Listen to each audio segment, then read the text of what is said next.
Hello, it's Mr. Toops, the Jedi, I believe. I'm glad you're here. You're in the office of Mr. Toops. I'm recording this while we are on break. Today you're about to do your first homework lesson. Yeah, it's going to be a blast. So we're going to have fun. Okay. Today we're going to do the first homework lesson, and before we stop, it's the two-step equationing maze. I think it's on page 5. We're going to write down the steps at the top right.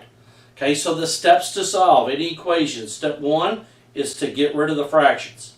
And we talked about that in the lessons. You're going to distribute the denominator, aren't you? Okay, so step 1 is to get rid of the fractions. Step 2 is to combine the variables. On this worksheet here, you will not have to do this step. We're just writing it down. Step 3 is to combine the constants. And step 4 is to divide the coefficient. So you're going to write these steps down at the top, and remember, you're only going to do step 1, 3, and 4 on this paper. You may not even do step 1. So the first step is to get rid of the fractions by distributing the denominator. Then we won't need to combine the variables because each problem only has one variable. Then we're going to combine the constants, and then we're going to divide the coefficient. I'm going to do 2 of these problems together with you, then you're on your own. So let's go and do the top right problem. So we're doing 2 over 3x plus 15 equals 17. Everyone with me? Okay, so now the first step is to get rid of the denominator in it. So the denominator or the fraction is 3. So we're going to distribute the 3 to each term. Everyone with me? Now then we're going to go through and work left to right. Okay, so 3 divided by 3 is 1. The 3's cancel out. And 2 times x is 2x. So I just got rid of my fraction, didn't I? Then I'm going to multiply. A positive times a positive is a positive. 3 times 15 is 45 equals, and 3 times 17, use your calculator, is 51. Mr. Toops doesn't need a calculator because he's got a built-in calculator. Now then, the next step is we don't have 2 variables, do we? We only have 1 variable. So we don't have to combine the variables, and we're going to draw a bar through the equal sign. We're going to take that 45 and move it across, aren't we? If the 45 and 51 are on the same side, you won't have to move it across. So to move it across, we're going to do the opposite operation. The opposite of plus 45 is minus 45.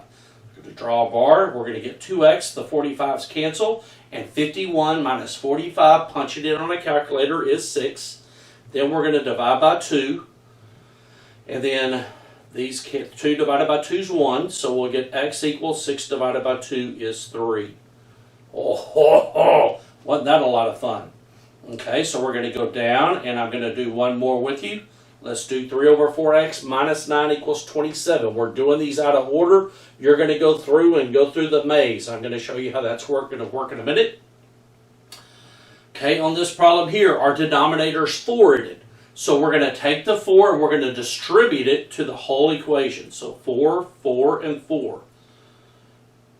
What a blast. Isn't this fun? Now then, what's going to happen to the 4's right off the bat?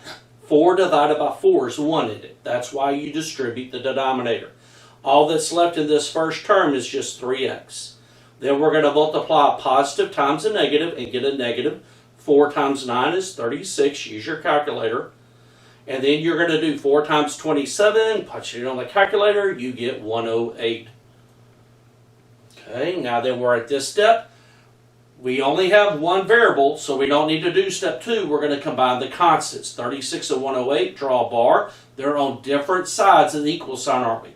So we're going to take the 36 and move it across the equal sign. The opposite of minus 36, that's right, even though no one's in here, that's right, is plus 36. Draw a bar. The 36 on the left cancels out to 0.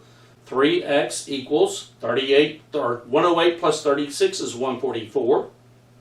Then we're going to divide both sides by 3, and x ends up being 48. Now then, if you look around the rectangle, there's a 48, a 4, a negative 4, and an 8. So 48, a 4, a negative 4, and an 8. That one of those has got to be the answer. The 48's the answer, so we're going to go up and go to the next equation, okay? So you're going to go through the maze, and just work through. I think you're going to end up doing all the problems as you go through the maze. But your answer choices are surrounding the rectangles. Have a blast today. Hope you have a wonderful, wonderful day. And remember to always believe, and you are awesome.